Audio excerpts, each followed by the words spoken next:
Está no ar, meus irmãos, mais um programa Palavra Viva. Que a graça e a paz do Senhor Jesus esteja com cada um de vocês. Estamos juntos para mais um dia de aprendizado por meio do programa Palavra Viva. Eu fico muito feliz por saber que vocês estão mais uma vez comigo para meditarmos na Palavra de Deus. Meu nome é Miqueias Alves e meu WhatsApp para você que me ouve, me mandar uma mensagem, fazendo seu pedido de oração, é 12991925941. 12991925941. 12991925941. Minhas redes sociais são no Facebook é Miqueias Alves, no Instagram é @Miqueias Alves de Souza Cruz e no meu canal do YouTube é Miqueias Alves. Siga-me lá que temos conteúdo de qualidade para vocês. Senhor meu Deus, mais uma vez estamos iniciando o programa Palavra Viva. E eu quero pedir ao Senhor por sua graça e misericórdia sobre as nossas vidas. Abençoa cada ouvinte desse programa, seja onde ele ou ela estiver. Abençoa o nosso país e o mundo. Nos livra dessa crise política, crise econômica e crise sanitária.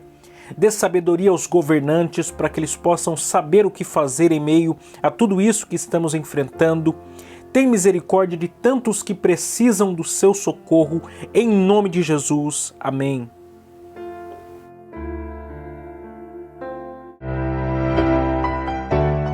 Eu quero agradecer aqui também os nossos patrocinadores que têm muito nos ajudado.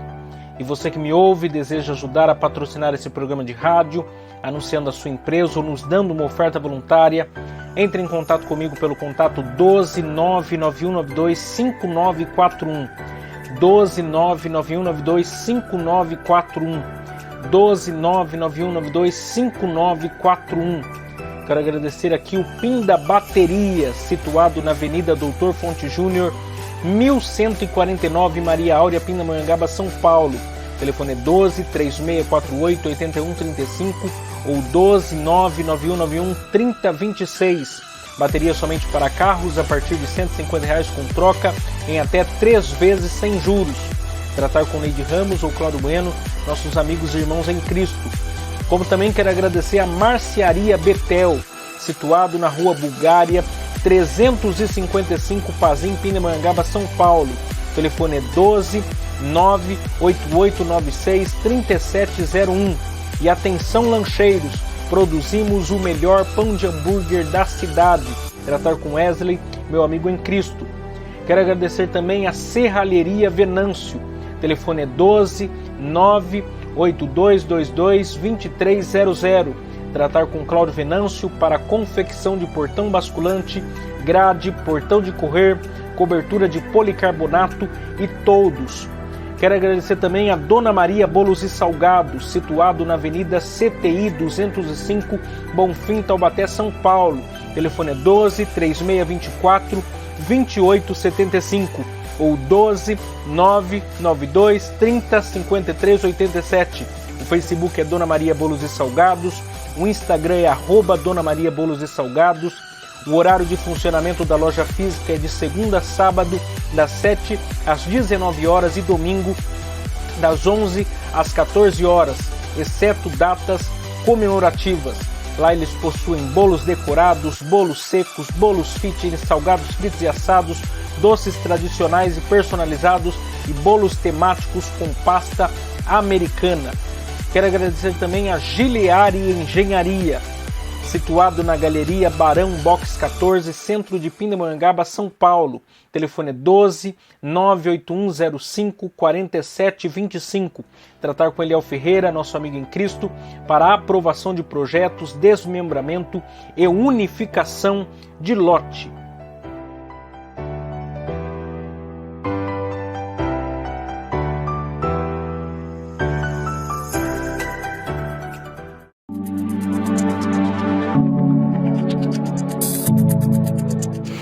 Muito bem, meus irmãos, estamos mais uma semana juntos para a glória de Deus. É uma grande alegria, sempre uma satisfação estar juntamente com os irmãos para juntos aqui meditarmos na palavra de Deus. E hoje eu quero fazer aqui, antes de nós entrarmos na exposição da Palavra de Deus, hoje nós iremos tratar da última parte da mensagem, ó cristãos insensatos, com base em Gálatas, capítulo 3, versos de número 5. Mas antes eu quero aqui fazer uma indicação especial de leitura para vocês do livro Assinatura de Jesus. Assinatura de Jesus, o chamado a uma vida marcada por paixão santa e fé inabalável. A assinatura de Jesus, o chamado a uma vida marcada por paixão santa e fé inabalável, do autor Brennan. Semana passada eu fiz também aqui para vocês uma indicação do mesmo autor, porém o livro era o Evangelho Maltrapilho. E esses dois livros, se vocês assim estiverem procurando literatura cristã de qualidade, esse é um dos autores que eu mais gosto. Ele trata de maneira muito perspicaz a respeito do Evangelho. Ele já é falecido, ele faleceu em 2013, porém ele deixou aí muitas obras escritas. Ele é um ex-padre franciscano que se converteu ao protestantismo e desenvolveu um ministério muito produtivo na América, pregando a palavra de Deus e deixando aí muita literatura de qualidade para nós. E esse livro, A Assinatura de Jesus, ele trata da questão do discipulado.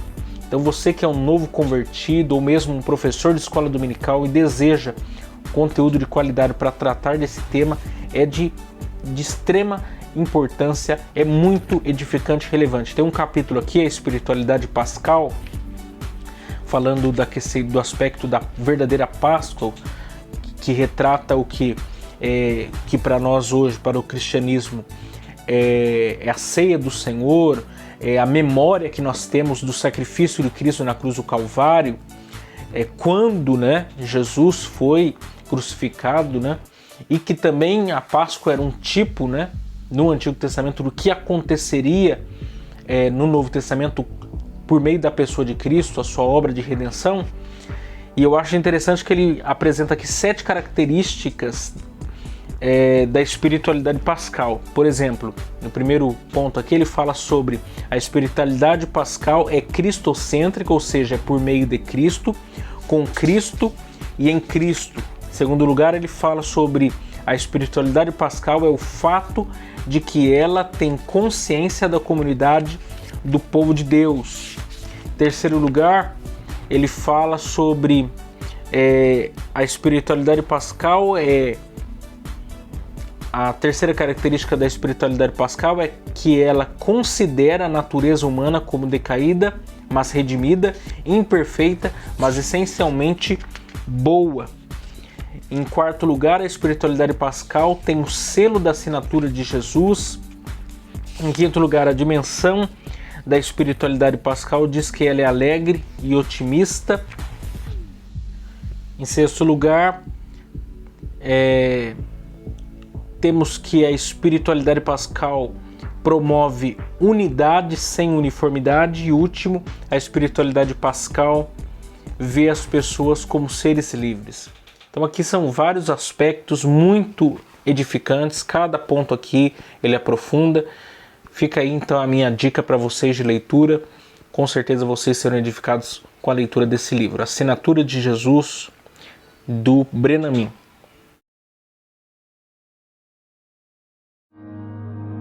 Se o seu coração soa dor, fruto do...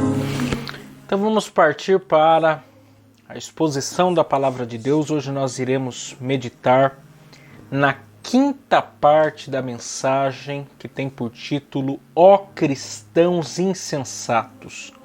Ó cristãos insensatos. Desde terça-feira passada nós estamos meditando nessa mensagem. Você que não assistiu nenhuma parte dessa mensagem, você pode acessar o nosso canal no YouTube, Miqueias Alves.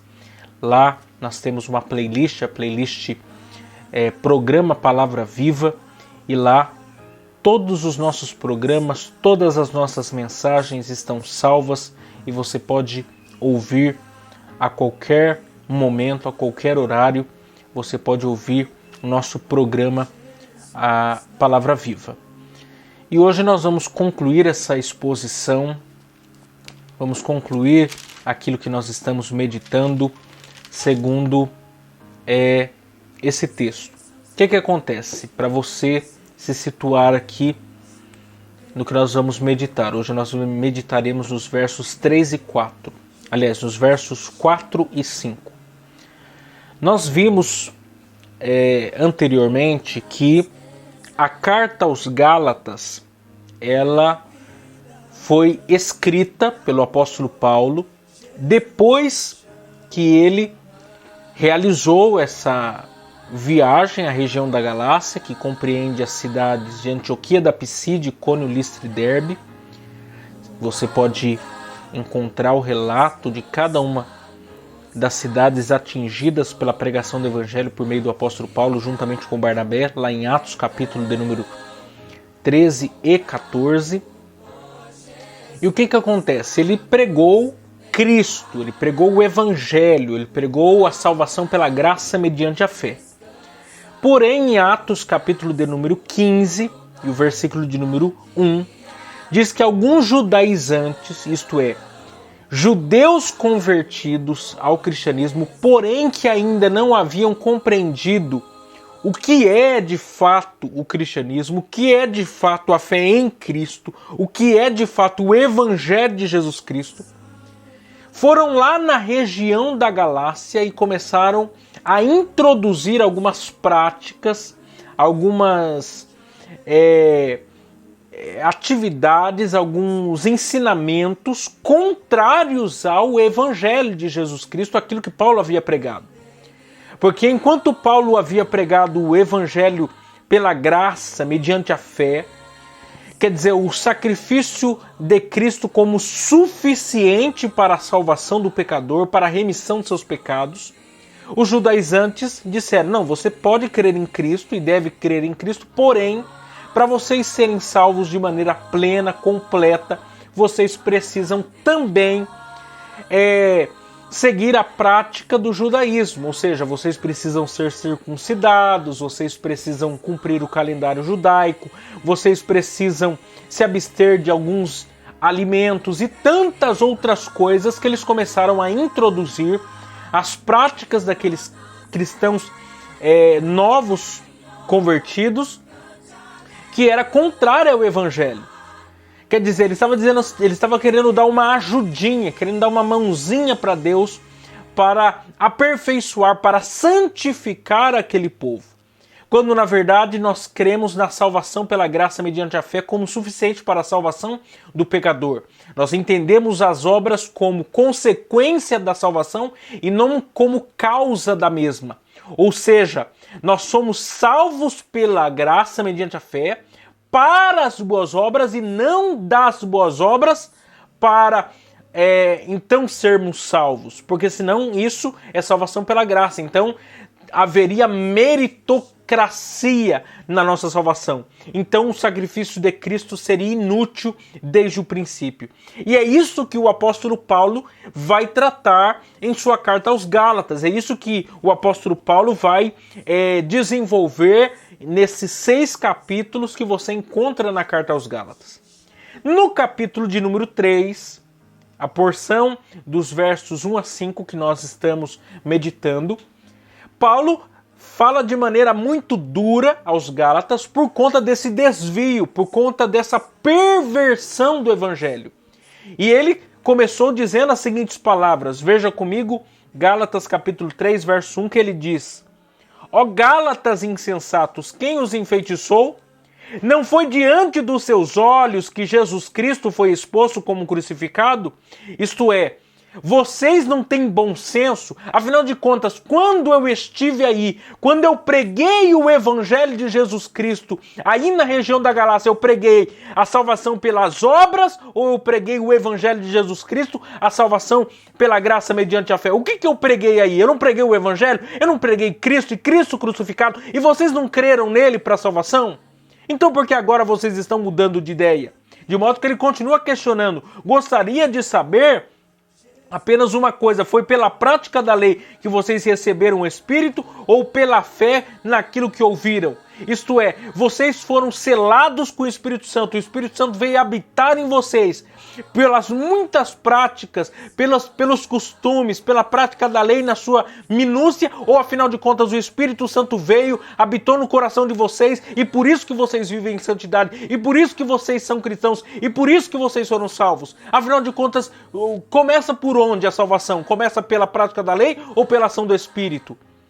Aí ele continua, verso 3, será que vocês são tão insensatos que, tendo começado pelo Espírito, querem agora se aperfeiçoar pelo esforço próprio? Ou seja, vocês foram selados com o Espírito Santo, vocês foram salvos pela graça, mediante a fé, pelos méritos de Cristo, pelos méritos da cruz, e agora vocês querem trocar esse evangelho por um evangelho das obras, a qual vocês são incapazes de agradar a Deus, a qual vocês são incapazes de apresentar-se de maneira santa a Deus?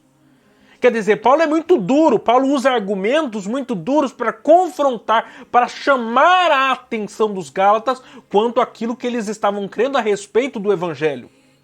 Então hoje eu quero meditar nos dois últimos versos desses 5 versículos para concluir esse assunto com vocês hoje. E o verso 4 diz assim: será que foi inútil sofrerem tantas coisas? Se é que foi inútil? Então veja bem, ele está dizendo o seguinte: tudo que eu fiz, tudo que Barnabé fez, tudo que nós fizemos no que diz respeito à pregação do Evangelho, ao plantar igrejas na região da Galácia, ao deixar uma igreja estabelecida, tudo que nós fizemos, será que foi tudo inútil? Será que a obra de Cristo foi inútil? Será que a pregação do Evangelho, será que o sangue de Jesus vertido na cruz do Calvário foi inútil? Será que tudo isso foi inútil? Porque o que está em jogo aqui? Afinal de contas, vocês são cristãos ou vocês são judeus? Afinal de contas, vocês se converteram ao cristianismo ou ao judaísmo? Por quê? Porque os judeus, eles não criam em Cristo para salvação, como até hoje não creem. Jesus era um judeu, porém, ele veio para os seus e os seus o rejeitaram. Ou seja, eles não creram que Jesus era Deus, eles não creram no sacrifício expiatório de Jesus realizado na cruz do Calvário. E por isso eles estão à parte, é por isso que o cristianismo se separou do judaísmo. Por quê? Porque nós seguimos a quem? A Cristo. Nós cremos que Cristo é o Deus encarnado, é o Verbo que se fez carne. E toda a nossa fé está pautada na obra de Jesus. Jesus é o centro da nossa fé. Jesus é o coração da nossa fé. Se você tira Cristo do cristianismo, o cristianismo torna-se judaísmo ou qualquer outra religião. Onde não existe graça, onde não existe perdão, onde não existe remissão de pecado, onde não existe esperança eterna, onde não existe nada. É algo vazio de sentido e de propósito. Cristo é o centro. E aí ele pergunta, será que foi inútil sofrerem tantas coisas? Se é que foi inútil? Porque havia uma outra questão, havia um outro elemento. Todas as cidades, Antioquia da Psídia, Icônio, Listra e Derbe, todas essas cidades que Paulo e Barnabé pregaram, eles iam primeiro aonde? Nas sinagogas. As sinagogas era um lugar que os judeus se reuniam para lerem as escrituras, para orarem, para aprenderem da palavra de Deus.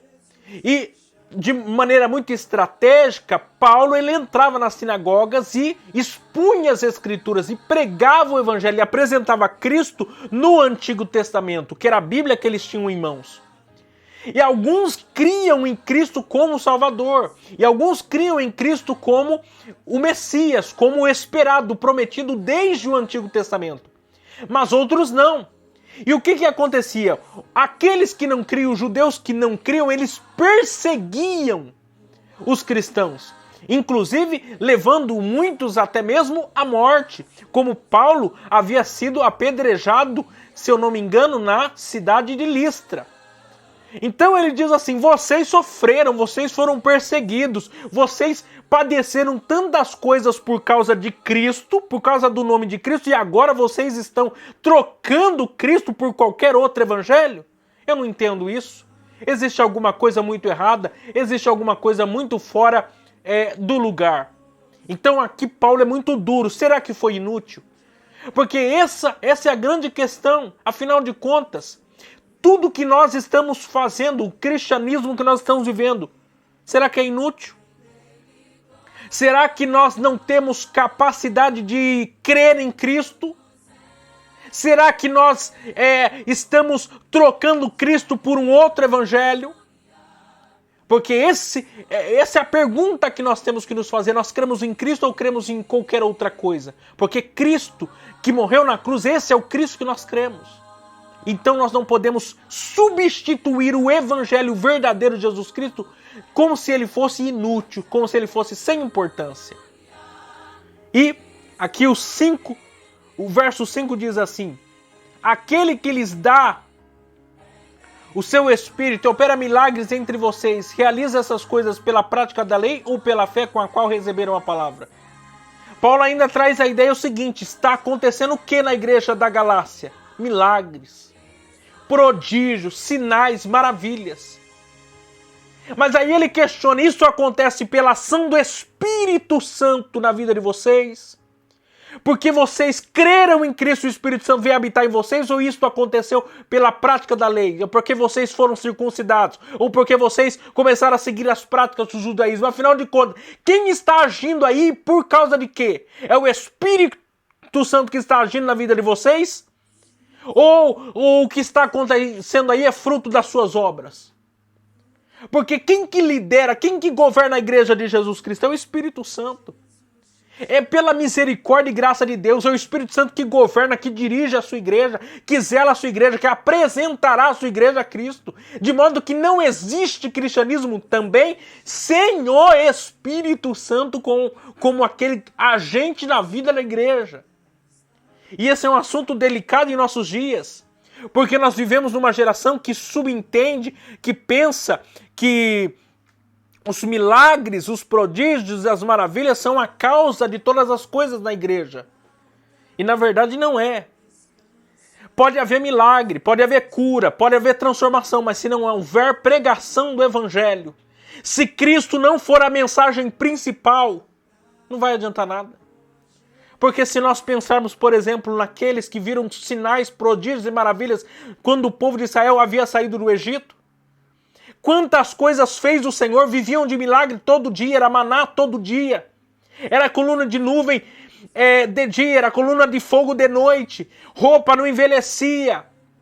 E mesmo assim, muitos, a primeira geração inteira daquela que saiu do Egito morreu no deserto. Quer dizer, os milagres não são a causa ainda é o quê?